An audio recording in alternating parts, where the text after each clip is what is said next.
ये कार्यक्रम सत्य घटनाओं से प्रेरित है। जिनके साथ ये घटनाएं घटी उसकी वास्तविकता उन्हीं तक सीमित है। भूत प्रेतों और असामान्य विषयों के होने पर चैनल कोई दावा नहीं करता और न ही प्रोत्साहन करता है।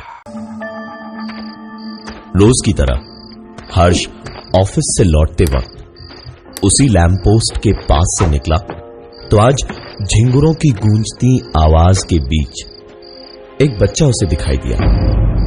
देख के ही भूखा प्यासा परेशान सा लग रहा था। हर्ष का दिल पसीजा और उसने जेब से एक 10 का नोट निकाल के उसके हाथ में दिया और मुस्कुराते हुए आगे बढ़ गया। बच्चे ने उसकी ओर देखा तक नहीं, वो सर झुकाए बैठा ही रहा। अगली रात दोबारा ऑफिस से लौटते वक्त उसी लैंप पोस्ट के पास फिर वही बच्चा बैठा हुआ मिला। हर्ष ने उसको फिर से एक 10 रुपए का नोट दिया और इस बच्चे ने फिर से उसकी ओर नहीं देखा। उसके अगली रात लौटते वक्त फिर से जब वो बच्चा दिखा तो हर्ष ने रुक के उसको देखा। जेब में हाथ डाला तो छुट्टे खत्म हो चुके थे। उसने उस बच्चे का हाथ पकड़ा और उसे अपने साथ अपने घर ले आया। खाना खिला के उसको इतनी रात बाहर वापस भेजने का उसका दिल नहीं किया तो उसने वापस अपने पास ही रोक लिया। अपने साथ अपने ही कमरे में एक फोल्डिंग बेड लगा के उसे उसी पर सुला दिया। हर्ष सो चुका था जब उसकी नींद एक आवाज से खुली। आंख खोल के देखा तो हर्ष घबराया तो जरूर लेकिन चौंका नहीं। इस तरह सड़क पे अकेले रहने से शायद बच्चे का इतना बुरा हाल होगा कि नींद में चलने की बीमारी हो गई हो। हर्ष पलंग से उतरकर उस बच्चे को वापस उसके बिस्तर तक ले आया और दोबारा उसे सुला दिया। काफी देर तक जाग के उसकी निगरानी भी की लेकिन फिर हर्ष की आंख लग गई। सोते सोते एक बार फिर एक आवाज से हर्ष की आंख खुली जो उसके पलंग के नीचे से आ रही थी।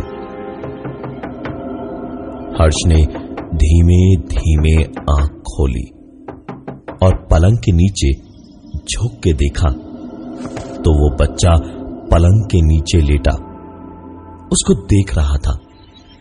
इस बार हर्ष को देखकर पहली बार मुस्कुराया भी था तो हर्ष ने हंसते हुए कहा, अरे नीचे क्या कर रहा है तू? ऊपर पलंग पे आजा, नीचे ठंड लग जाएगी तुझे। कहते कहते ही हर्ष को लगा जैसे उसके पीछे पलंग पर कोई है तो उसने पलट के देखा और उसकी आंखें चौड़ी होती चली गई, गला सूखता चला गया और आवाज हलक में ही दबकर रह गई क्योंकि वो बच्चा ठीक हर्ष के पीछे ही बैठा मुस्कुरा रहा था। हर्ष ने तुरंत वापस पलंग के नीचे देखा तो इस बार उसे वहां कोई बच्चा दिखाई नहीं दिया। अपनी नींद और दिल का वहम मान के हर्ष करवट बदल के सो गया और सुबह उठकर हर्ष ने देखा कि वो बच्चा बगल के बिस्तर पर नहीं था। उठ के पूरे घर में ढूंढा लेकिन बच्चा कहीं नहीं मिला। जाहिर था कि वो जा चुका था लेकिन पूरा घर इतनी खूबसूरती से सजा हुआ हर्ष ने कभी नहीं देखा था। हर एक चीज अपनी जगह पे थी। साफ सुथरा घर और धुले प्रेस किए हुए कपड़े हर्ष के बिल्कुल अच्छे से संभाल के तैयार करके रखे हुए थे। हर्ष को यकीन नहीं हो रहा था कि वो जाग रहा है या सपना देख रहा है। उसने दिल से बड़ी दुआएं दी उस बच्चे को और दिन भर ऑफिस में यही सब सोचते सोचते उसका बीत गया। अपने दोस्त संदीप को भी बताया इस बारे में तो वो भी थोड़ा हैरान हुआ और रात को लौटते वक्त एक बार फिर से लैंप पोस्ट के बगल में झिंगुरों की आवाजों के बीच वही बच्चा बिल्डिंग की सीढ़ियों पर बैठा हुआ दिखा। उसको देखते ही हर्ष ने कहा, अरे तू कहां चला गया था सुबह?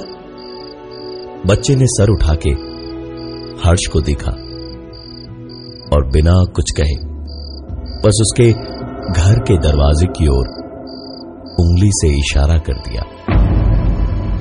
हर्ष मुस्कुराया और उसे अपने साथ अंदर ले गया, उसे बिठाया और नूडल्स बनाने लगा उसके लिए।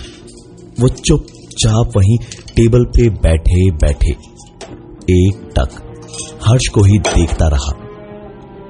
हर्ष उसके लिए एक बोल में काफी सारे नूडल्स लेकर के आया और वापस पलट के पानी लाने गया।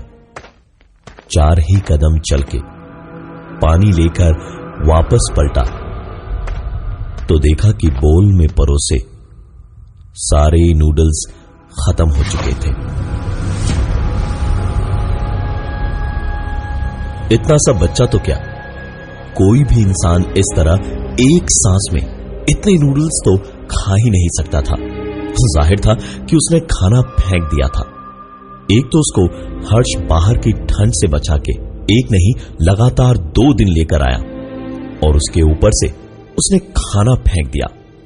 हर्ष के दिमाग का पारा ऐसा चढ़ा कि उस बच्चे पर चीख पड़ा, ये क्या नाटक है तुम्हारा?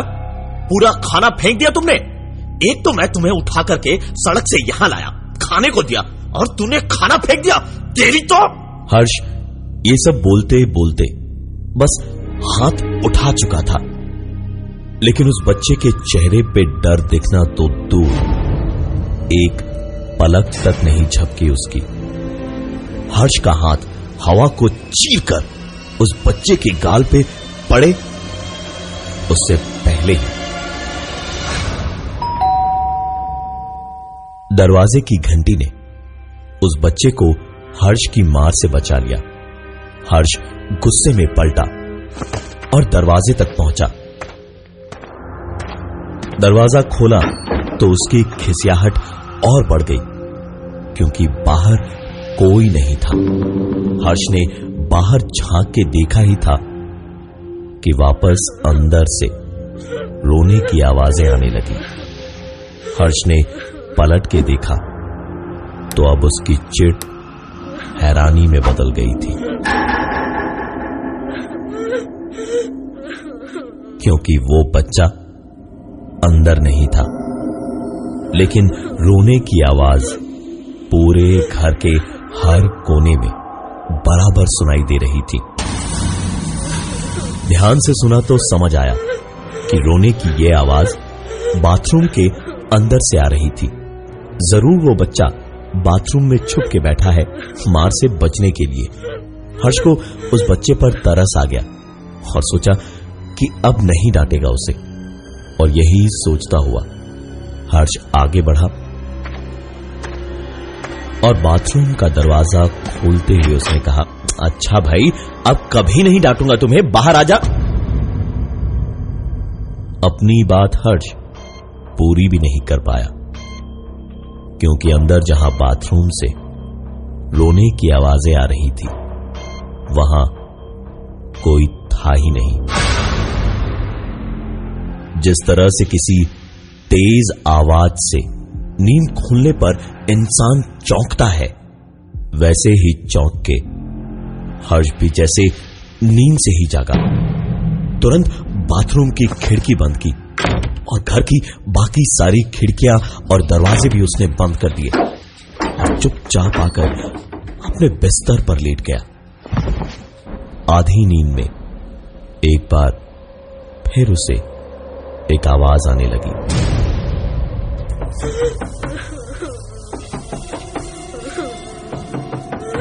हर्ष बहुत गहरी नींद में था। उसने थोड़ी थोड़ी आंखें खोली। आधी नींद में उसने देखा कि यह आवाज सामने की अलमारी के अंदर से आ रही थी और अलमारी का दरवाजा धीमे धीमे खुलता जा रहा था।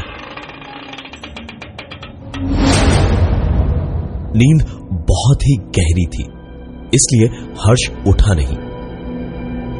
उसने साफ साफ सुना कि अलमारी का दरवाजा खुला और एक आवाज हुई। ऐसा लगा जैसे कोई अलमारी के अंदर से बाहर कूदा और धीमे धीमे चलते हुए कमरे के बाहर चला गया। हर्ष की नींद थोड़ी और तब टूटी जब उसने एक और आवाज सुनी।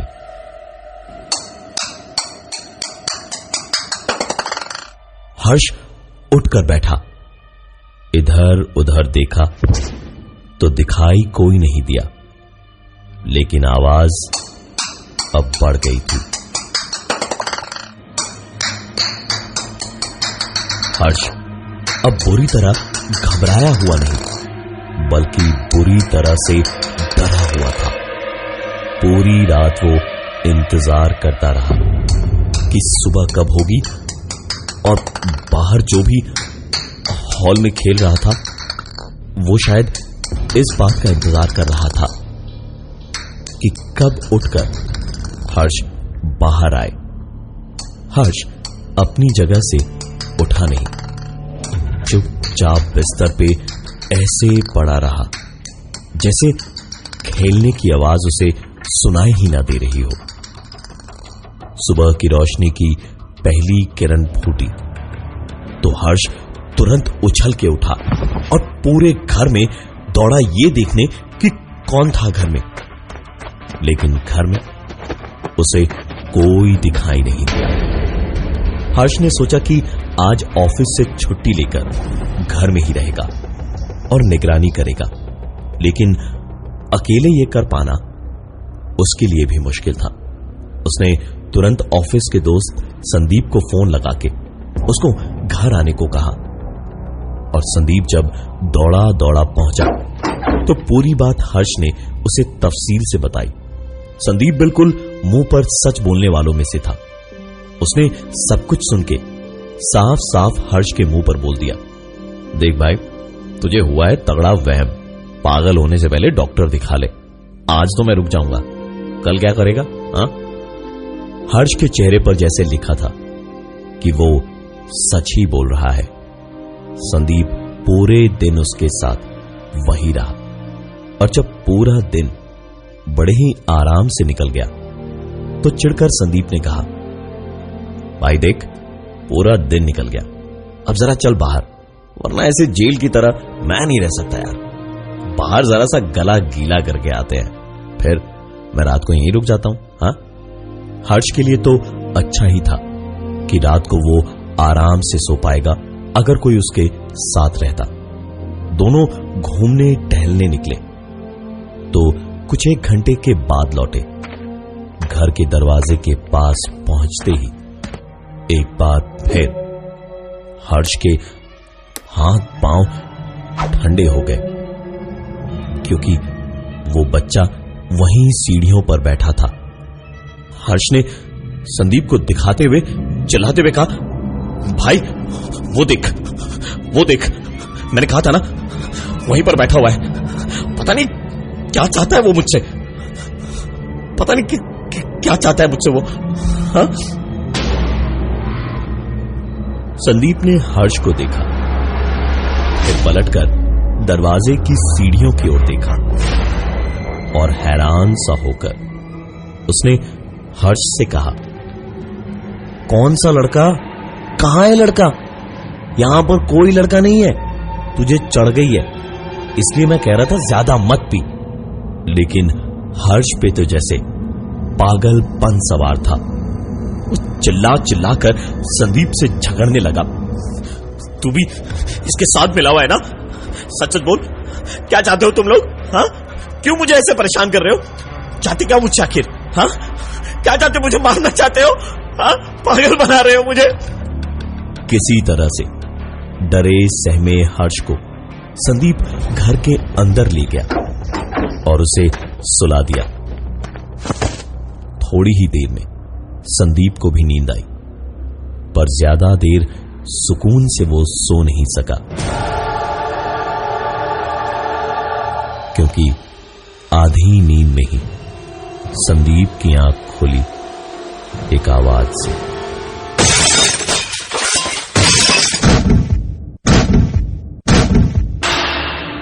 संदीप हड़बड़ा के उठा और बाहर जहां से आवाज आ रही थी वहां भागा, और बाहर जाके संदीप ने देखा कि उसकी बाहर खड़ी कार के न सिर्फ कांच टूटे हुए थे, बल्कि गाड़ी बुरी तरह से कुचली हुई सी लग रही थी। किसी ने बहुत भारी किसी चीज से पूरी गाड़ी की छत पे मार मार के पूरी छत को कुचल सा दिया था। संदीप वहीं खड़े खड़े जोर से चिल्लाने लगा, अबे कौन है? हाँ, हिम्मत है तो साले सामने आ, चीर के रख दूंगा साले, सामने आ, हिम्मत है तो। चीख पुकार सुन के हर्ष बाहर आया दौड़ता हुआ, तो संदीप का गुस्सा बुरी तरह भड़क गया और संदीप जबड़े भींच के हर्ष को गुस्से से घूरते हुए कहने लगा, ये हथौड़ा तेरे हाथ में कैसे आया? तूने मेरी गाड़ी तोड़ी? साले पागल बनने का नाटक करके दुश्मनी निकाल रहा है तू मुझसे?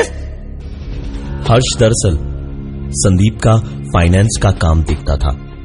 संदीप के पास बहुत पैसा था।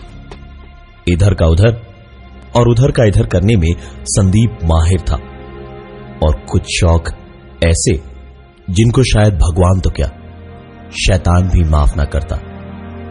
संदीप का काला धंधा था बच्चों की पॉर्न इंडस्ट्री का और उनसे ड्रग्स बिकवाने का।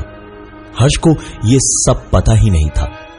अक्सर जब संदीप हर्ष के फ्लैट की चाबी मांगता तो हर्ष उसे चाबी दे दिया करता था, लेकिन उसे यह नहीं पता था कि उसके पीठ पीछे इस घर में क्या होता है।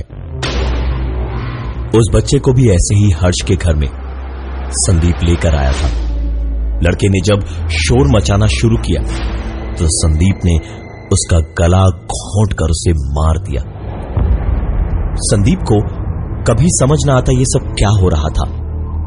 अगर हर्ष से झगड़े के दौरान होती हाथापाई के बीच में अचानक उसकी नजर हर्ष के घर की खिड़की पर न जाती, क्योंकि वहां उसे वही बच्चा दिखाई दिया। संदीप ने रोते रोते हर्ष को पूरी बात बताई। हर्ष पे न जाने कौन सा खून सवार था, न जाने उसके अंदर कितनी नफरत थी अपने दोस्त संदीप के लिए। उसने उसी हथौड़े से मार मार के वही संदीप को मार डाला और फिर पास के नाले में उसकी लाश को फेंक दिया। उसे जब होश आया तो दर्द से भन्नाते हुए सर को पकड़े घर वापस जा रहा था, और पहली बार वही बच्चा मुस्कुराता हुआ उसे ना तो लैंप पोस्ट के नीचे और ना ही अपने घर की सीढ़ियों पर दिखाई दिया, बल्कि अपना हाथ हिलाते हुए। हर्ष ने इस बार उसे देख के ना ही उसे कुछ दिया और ना ही कुछ कहा, चुपचाप उसे अनदेखा करके वापस अपने घर के अंदर चला गया। उस दिन के बाद से संदीप को आज तक वो बच्चा कभी दोबारा कहीं दिखाई नहीं दिया है, लेकिन किसी लैंप पोस्ट या ट्रैफिक सिग्नल पर बैठे बच्चे को देखकर एक बार उसकी भी रूह कांप जाती है।